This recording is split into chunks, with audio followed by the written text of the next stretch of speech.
spiritually cleansing the house and land? This is a question I get fairly often, and I'm glad I get the question, as that tells me that people are aware of the possibility of spiritual defilement.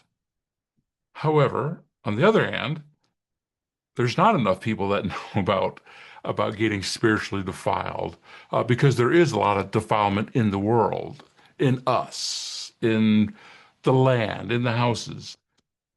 Because that spiritual oppression doesn't just reside in us, it's all around us. Creating well-crafted prayers for others isn't necessarily my thing, although, I'll do it in a moment when ministering to others as I feel led. But I will say that Arthur Burk of the Sapphire Leadership Group, theslg.com, has a really good prayer for cleansing the land, which you can find on his website. And Dan Duval of Bride Ministries or Bride Movement has a good prayer for cleansing the house, although you can find other prayers, of course. I will say, though, that I myself am not entirely convinced that sage works, although I admit I can't say that with, 100% conviction. So you find that it does with your godly prayers, you let me know. So, but let's go back to the Bible. And I'm going to start with land because it was here first and there's just so much more of it. So in Genesis 2, verses 7 and 19, we see that that God, formed people as well as creatures from the ground initially. I probably do need to say that um, I'm going to use a lot of Bible verses here in this Q&A segment. And since this is somewhat of a short video, I'm not going to be putting that much time into the production of it. So no fancy words and bells and whistles and stuff. But I want to be giving you a lot of specific Bible verses for you to look at and check out for yourself. But let's continue. In Genesis 3, verses 17 through 19, Yah curses Adam and Eve because of their disobedience. And because of that, the earth, which was under them, under their former authority, the land, the earth got cursed as well. So we as people are connected spiritually to the ground, to the land. And we know that when a person dies, their body returns to the ground, as stated in Ecclesiastes 12, verse 7. And in a similar way, in another type of way, kind of the same but different, we are called living stones in 1 Peter 2, verses 4 and 5, and elsewhere, but I'll just use that one for now, which states in 1 Peter 2, 4, starting there, drawing near to him, being Yeshua, Jesus, a living stone, rejected indeed by men, but chosen by Elohim, God, and precious. You also, as living stones, are being built up, a spiritual house, a set apart priesthood. And then even in Luke 19, verse 40, Yeshua, answers some of the people there and says to them, I say to you that if these shall be silent, the stones would cry out. A lot could be said there. I'm not going to go into that right now. But I will state that in the Bible, we see that some lands are set apart. They are holy, blessed, as we see in Exodus 3, verse 5, where the Bible states, and Yah, God, says to Moses, do not come near here. Take your sandals off your feet, for the place on which you are standing is set apart ground. And he said, I am the Elohim of your father, the Elohim of Abraham, the Elohim of Isaac, and the Elohim of Jacob. So we see here a range of good and evil being established. Because if there's blessed land, well, then the opposite has to be true as well. That some lands are cursed, as we see this, an example of this in Jeremiah 23, verse 10, where it says, For the land is filled with adulterers, for the land mourns because of a curse. The pastures of the wilderness are dried up, and their course is evil, and their might is not right. But then that might lead to the question, but Noe, what defiles the land? Well, in Genesis 4, chapter 4, verses 9 through 12, in our first example here, we see that Cain killed his brother Abel, and therefore God curses him and the ground, which is now doubly cursed, by the way. And then in Numbers 35, chapter 35, verse 33, the Bible says that the blood pollutes the land. So there is murder, which involved blood. Now the blood pollutes the land. Numbers 35, 33 says, You shall not pollute the land in which you live, for blood pollutes the land. And no atonement can be made for the land for the blood that is shed in it, except by the blood of the one who shed it. And you shall not defile the land in which you live, in the midst of which I dwell, I being Yah, being God. For I, the Lord, dwell in the midst of the people of Israel. Yeah, I want to let you stew in that one for a second. Like he is actually walking in our midst because he wants to be amongst his people. Now, of course, we have the blood of Yeshua at this point in time, which cleanses, yes, but that's not as easy as some people think it or want it to be either. It's not like a magic wand that you just wave or a mantra that you can use willy-nilly. Um, Many times when ministering to a person, we'll still have to get to the root of the problem. Sometimes we'll get to it, sometimes not. Sometimes Yeshua will take care of the problem fairly easily. Other times, not. It's quite a battle, but I'll leave that alone for now. But what we are talking about is, yes, murder is one way to defile the land, but is that the only way? Again, what does the Bible say? In Jeremiah 3, verse 1, the Bible says, If a man divorces his wife and she goes from him and becomes another man's wife, will he return to her? Would not that land be greatly polluted? For you have played the whore with many lovers. And would you return to me, declares the Lord? Lift up your eyes to the bare heights and see, where have you not been ravished? By the wayside you have been awaiting lovers like an Arab in the wilderness. You have polluted the land with your vile whoredom. Therefore the showers have been withheld, and the spring rain does not come. Yet you have the forehead of a whore. You refuse to be ashamed. Now, we also know that a lot of times that in the Bible, when he talks about whoring, he's also talking about spiritual adultery, going after other gods. Recently I ran into some unclean spirits that were stationed on a person's land and house because of verbal disagreements, where there was a lot of tension. There was some bickering for sure going on.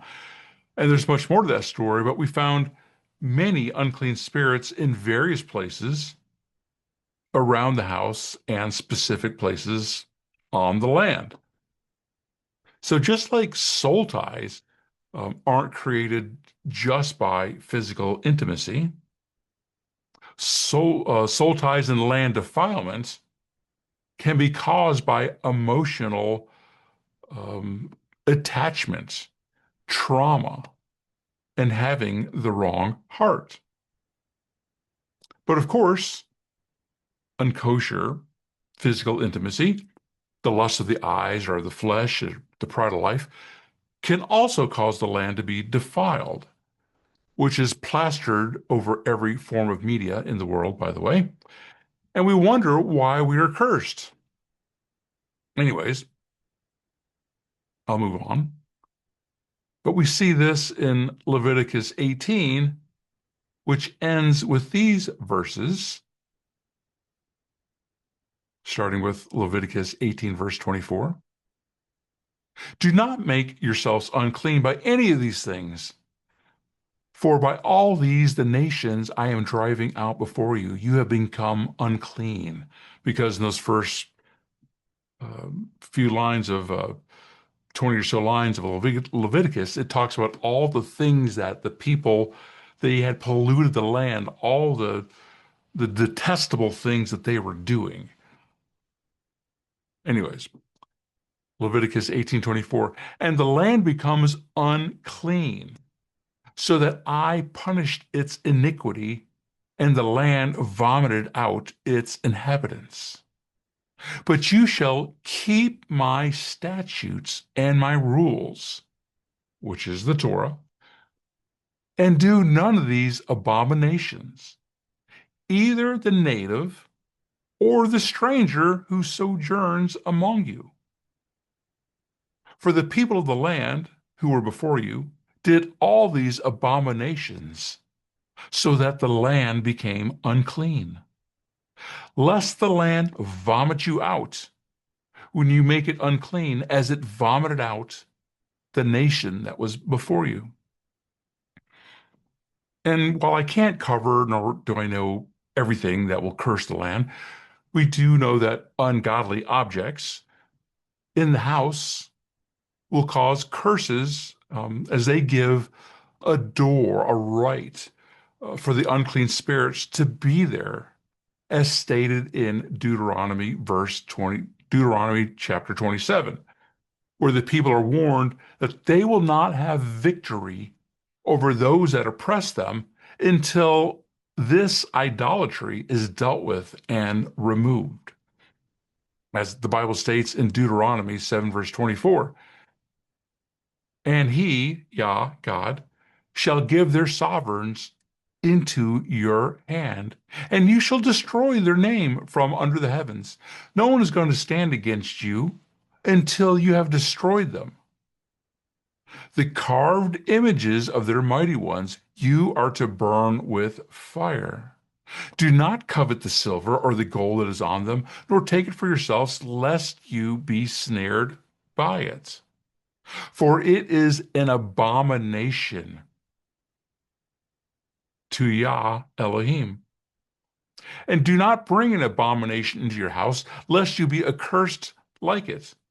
Utterly loathe it and utterly hate it, for it is accursed. And so many times, yes, many objects can get defiled. Prayer candles, obviously spell books, jewelry. We've seen jewelry uh, that had, witches and warlocks embedded in them along with demons, stuff like that. And so, yes, um, that is a thing. So, what happens when the land is defiled? Well, as you could guess, all kinds of bad things. Too many for me to go over or even try to list them all.